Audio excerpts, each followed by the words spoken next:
So at this point, we're going to move to some of the questions that we have from you in the audience. So I hope you'll stick around because we actually have some really good questions. And that said, let's do this one, which I'm not sure who's going to actually know how to answer this, but the question really is that currently, if the Wissahickon is classified as a 5, has it ever been better than that in, say, the past 30 years? Anybody have any thoughts on that? I'm guessing, Chris, why don't you take a stab at it? Because you've got a record here. Unfortunately, I had to go back and look at historical records back to the 1900s for the area. I would say 30 years ago, no, it was not better. When I started one of my master's projects a long time ago, was actually coming to FOW and digging through the archives of their old water quality studies and around other people's places. And really what you saw in those old reports is pretty much in the 1940s, this stream was already seeing the impacts of industry. The stream actually was, the reason the creek, the land along the creek was bought for the park system. They actually closed the mills down because they were polluting the city's water supply in the 1880s. You know, so there has been impairments occurring in this watershed as soon as we settled here, starting with the mills, paper factories, and then, you know, when you, in the upper parts of the watershed, that was, a lot of the impacts were pretty evident very quickly post-World War II, even in the 30s from the rest of the reports. Yeah, and I would just add, I went a few years ago to a wonderful exhibit of paintings from the 18th century, 19th century, that showed how the Wissahickon was already degraded by basically our human settlements. So farms and such don't really, you know, again, if managed properly, they can actually be part of the solution, but if not, they're actually a big part of the problem too. So I think it's been a long time since the Wissahickon has lived up to the promise that it could have. And I love that picture that you have, Sarah, of the beautiful, beautiful creek. I mean, that's what we want it to always be, but we know it's not there. So the writer here has asked this of Chris, but I think anybody can comment on this. How much pollution, E. coli, other bacteria, comes from home septic systems specifically? Does anybody know? Do we have that information? Well, okay, let's see. That's a multi-million-dollar question. One of the things that's hard to determine is when you get bacteria, you can determine it's human, or you can determine it's animal, but you can't determine the human source it came from. So you can only say that somehow human waste made it in. Is failing septic systems part of that problem? In some areas in the United States, septic systems, because they aren't properly managed, lead up to, in some places, like I said, 10, 20, earlier, it's around 10, 20% in some studies. However, in the Wissahickon, most of the Wissahickon is sewered. There are some unsewered areas. But given that the contribution is number of people, I wouldn't say it's as significant as probably other sources that are out there. But it could be a portion of the problem. But didn't you cite there was a very large portion that is clearly animal? There's portions that are animal. We're still trying to work out how much is animal versus human, and it depends, you know, when it's raining versus a dry weather day. But studies out there have shown that animal waste is, you know, could be upwards of 20 to 30%, 10 to 15, depending on the watershed where you're at. The human waste factor with septic systems really depends on the amount of septic systems and their age, and I would say based on the development and the development trends in the Wissahickon and the age of those septic systems, most of those are probably near their useful life at this point and are in need of upgrading. In fact, I'm sure there's some cesspools that are pre-septic system aged out there, but they would tend to be leaching. They would be showing up through the groundwater over a long period of time. So I doubt you would see that effect as evident as you would from normal runoff with animal waste and livestock. This is a question for Steph. You mentioned in your presentation that your graph showed that there was this dramatic change, or reduction rather, in phosphorus. Can you talk a little bit about what that reduction was related to? What caused that? Were there investments that supported that reduction? So I can't speak to the exact details of the investments, but I know that that was a time period when a lot of the wastewater treatment plants went through a lot of improvements. So that would have been a large financial cost to do that, but we see the improvements in the data from that. I can't speak to exactly what it was phosphorus reduction, but I'm not sure exactly what the technology was. Okay, so investments in wastewater treatment plants clearly contributed to that. And they could be, again, a source moving forward as well. Questioner here is asking, why so much phosphorus in Fort Washington? I think maybe that was a data point on someone's presentation, and then, I don't know if these can be answered together. Why does rain create so much high bacterial levels? It seems like that's a different question, kind of akin to what I asked before, but who wants to jump in on some of these? All right. Okay, why is the phosphorus high in Fort Washington? On a sunny day, when there is no rain, a portion of the flow in the Wissahickon is wastewater flow. There's no judgment associated with that, it's just what it is. And that wastewater flow does have nutrients in it. And the current wastewater technologies that are out there are not able to remove that phosphorus down to a level that is necessary for a healthy stream. They can remove, like the set of improvements you saw, they can lower it to a certain level, but it's not necessarily a technology out there right now to hit that 0.04 level, so, or below 0.1. So you're going to see these levels of phosphorus that are a little higher because there is wastewater going into it. Also, nutrients are conservative substances like salts. So when road salt runs off, and other things that run off from your fertilizer and other things, that's going to stick around in the system as well. And that's going to stick around and take a while to get out of the system. So that's being accumulated in there as well. So there's a variety of things. Some studies have said that the wastewater facilities generate their fair share, but there are sources of nutrients from the runoff from your fertilizers that also stick around the system. Now, the other one was, what about the bacteria? Why is it so high? Why does rain create, and I think that might be not quite the right word, high bacterial levels? Okay, so if you think about every animal and critter living out there in your backyard, not just your dogs and cats, raccoons, squirrels, mice, every mammal that lives in the watershed, and believe it or not, there are thousands upon thousands, probably more critters living in the watershed than people, believe it or not. And everything poops, right? There's a book about that. And so that's got to go somewhere. And it doesn't necessarily go into the ground. You see what happens when your dog goes, and your cat goes. And if you're not cleaning it up, when it rains, it's going to break down, it's going to wash, it's going to go somewhere. And it's not just E. coli bacteria. There are a myriad of pathogens in that waste.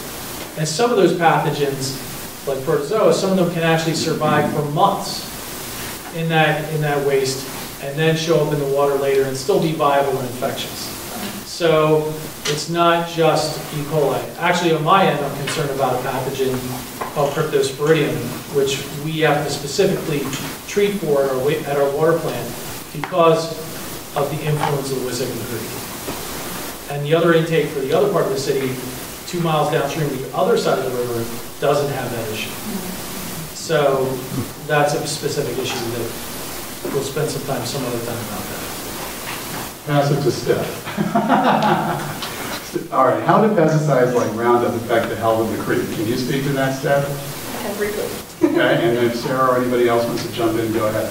So for pesticides like Roundup, they'll really impact the amphibians. They live in the creek and their skin is very permeable, so a lot of chemicals are able to get into their skin and will impact them that way. That also goes for any of the aquatic insects and the eggs of anything that's in the creek and fish as well. So it's a toxin, it's general toxin, so.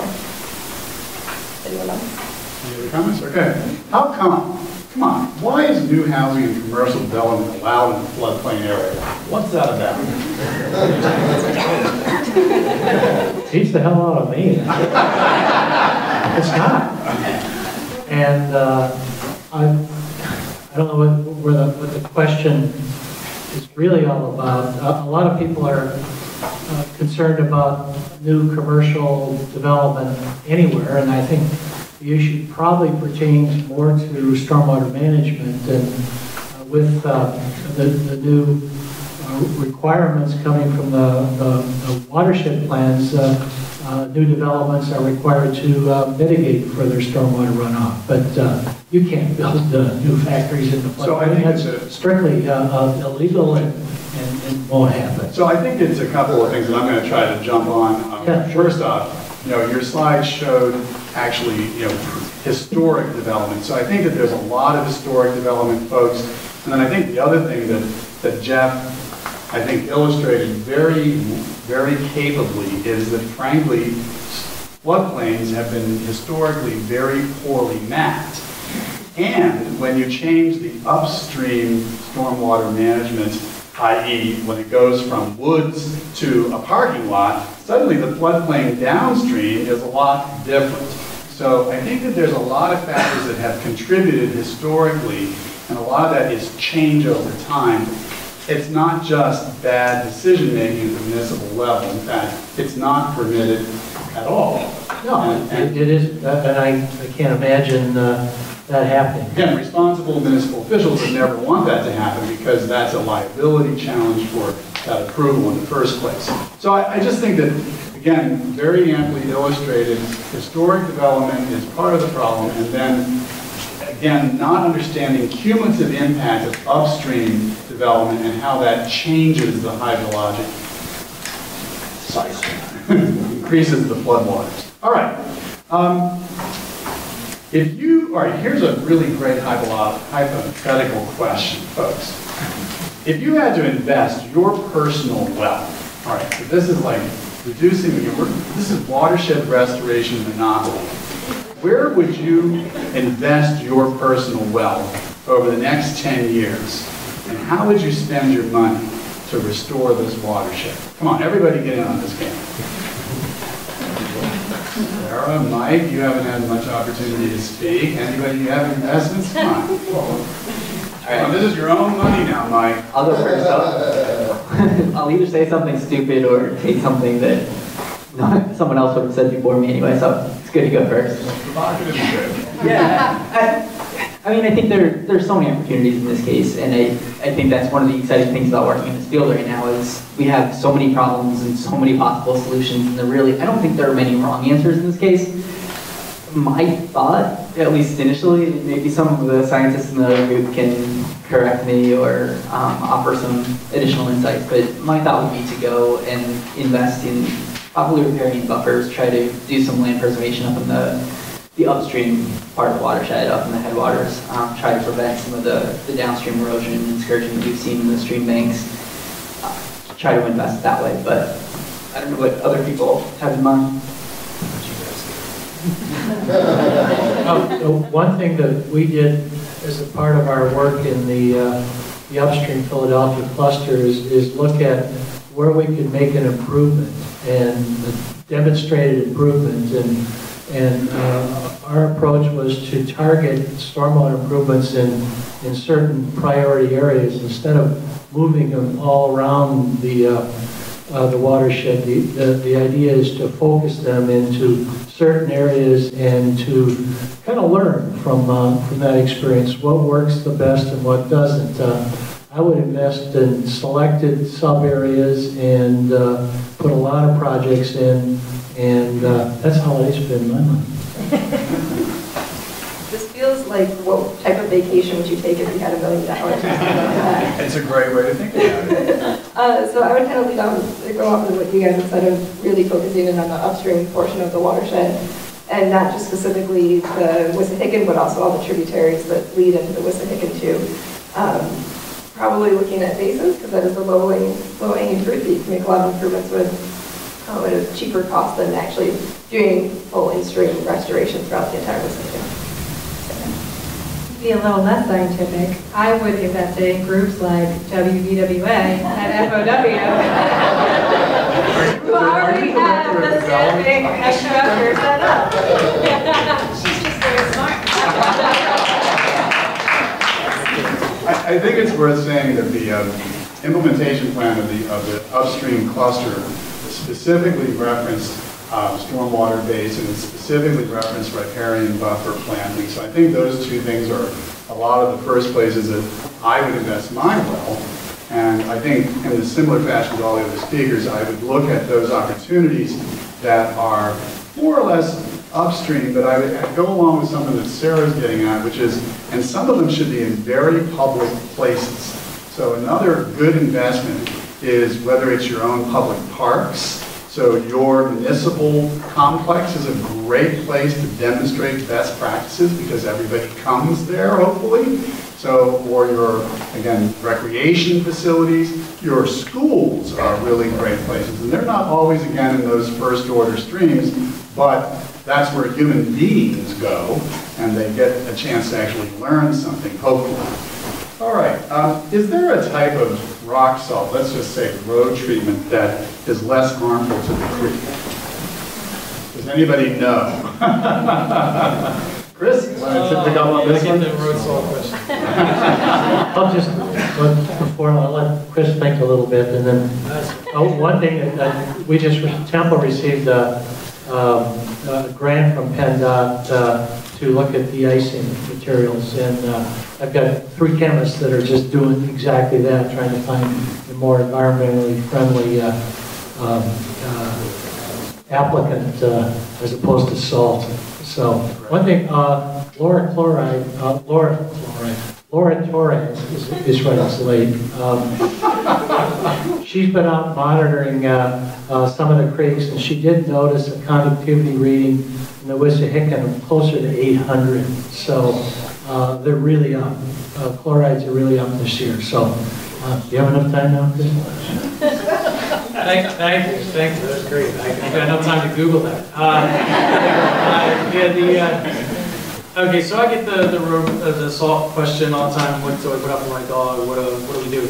There are cheaper alternatives. There are alternatives to salt. However, they're expensive. So you're not going to see a lot of municipalities switch them. If you look at what they're doing for salt, look at the Great Lakes.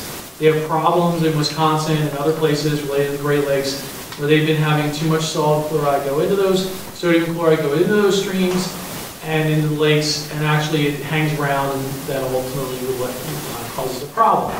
So they've been working in a lot of areas to reduce road salt. And they've been doing alternative things, such as beet juice. It has still sugar in it, so sugar isn't necessarily perfect because sugar creates another problem. They also use things like cheese brine. They're looking at things that are byproducts of industrial activities for food and beverage manufacturing that typically would be a waste product. So that they can use them. The reason they're using waste products is because they're cheap. But nothing's cheaper than salt. The way this, at least right now, and at least the way it's charged. If road salt actually came with a charge for its environmental impact, maybe we'd be paying the true price of salt. But we're not paying the true price of salt.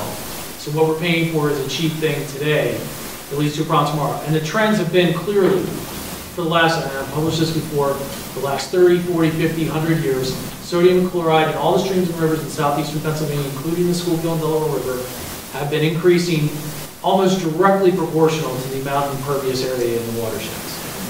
So the more you build, the more chloride you have. And the only way we're going to deal with this, because I have to take kids to the hospital and do things going, you want that road salt, you want those roads to be safe. So you really have to come up with a cheap alternative that can be deployed. Now, one of the great things that's happening to address the salt issue is if you notice a lot of municipalities are going to brine. Brining is a great thing. What they've done in the Great Lakes is by switching to brining, they reduce the salt they need, they reduce a lot of wasted salt, and they can cut down on their salt costs as well as improve water quality. So just taking that first step and investing in the brining equipment could be a big step in the Wissahickon to make an impact and a dent in that. Then the next part would be trying to work with property owners and others and the private companies to do that. But people are going to put down a lot of salt because they're worried about slip, trip, fall, lawsuits. And that's the other thing we're going to have to try to overcome. Is if you're going to, either you have to come up with an alternative to salt that's just as cheap, or you have to find a way to deal with all the other issues that come with slip, trip, falls, and safety. And that's not an easy issue, and they're struggling within the Great Lakes, but they've started making progress. But in the long run, we have to get off salt, I'm not saying get off fossil fuels, I'm saying get on salt and go to another type of alternative that is safe. But there is no cost solution. All right, we're going to try to wrap up, so I'm going to just say that there's a few more questions that we're not going to be able to ask. I have a couple that I want to close with. So there was a question about if all of the water in the Wissahickon is treated sewage, how do we make sure that level of treatment is at its highest level? Saying it out loud, just so that these kinds of questions will be responded to on the Facebook pages of the two host organizations, and we'll hopefully get some actual information about something like that. And I know there's been a lot of concern about deer and overgrazing in the watershed, and so there's a question here about how to manage deer through exposures and experiences with that. But what we're going to end on are some bigger picture topics. And I'd like to pose this one really to Dennis, because I think he has some particular expertise and perspective on this, which is, Dennis, is there a legal possibility for municipalities to form a consortium for purposes of dealing with stormwater runoff? How do you like that as a question, Dennis? You set me up. Yeah, I didn't. Somebody in the audience wrote that. That's quite all right. Thank you very much for that illuminating question. The Wissahickon Valley Watershed Association, in partnership with the Friends of Wissahickon and the Pennsylvania Environmental Council and other organizations, are working hard to create a broader dialogue among all stakeholders in the watershed to develop a collaboration that will address TMDLs, MS4, and stormwater management. I think I can thank all municipal leaders that I have met and all the legislators in the region, that there is an enthusiastic, if not an anxiety, about having to deal with these issues once and for all. And I think the association has really journeyed to develop a dialogue with all stakeholders as an honest broker, and I think I am very enthusiastic as to where we are. And I think that in the not-too-distant future, we'll be looking at potential solutions to addressing these issues as one collaborative effort in the entire watershed in a not-too-distant future. Thank you very much. Bravo.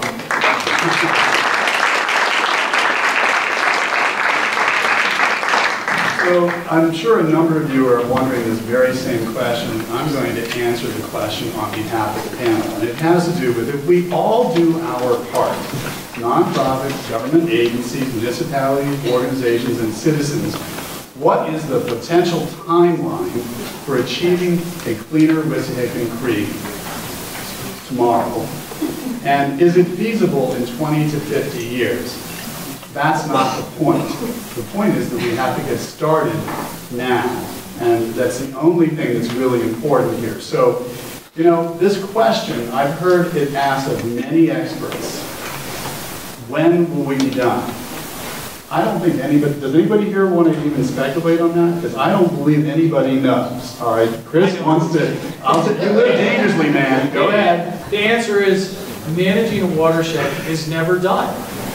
It's a living, breathing entity with people and communities and demographics, businesses constantly changing. You're never done. Just like managing your township, managing your community, keeping your house together, managing a watershed never ends. So you can't say you're done. You're just going to say you can get from a point where it's not where it was bad to it's not so bad, and we're going to try to keep it from going backwards. So I didn't want him to get no. So yes, not so bad is good, and the fact is that's a great answer. We're going to be at this for a really, really long time, and the joy is actually in the management. It's one of those things about life, right? It's not the end point, it's actually the process. Actually living life to its fullest is what it's about. Actually managing this watershed is what it's about.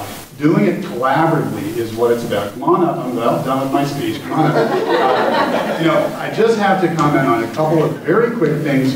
I think it was in Steph's slide, you know, do it, was it do it for your neighbors or do it, there was a reference to. Do you want to drink that? Do you want to, oh, I'm sorry, that's exactly what it was. Do you want to drink, I can't even read my own writing.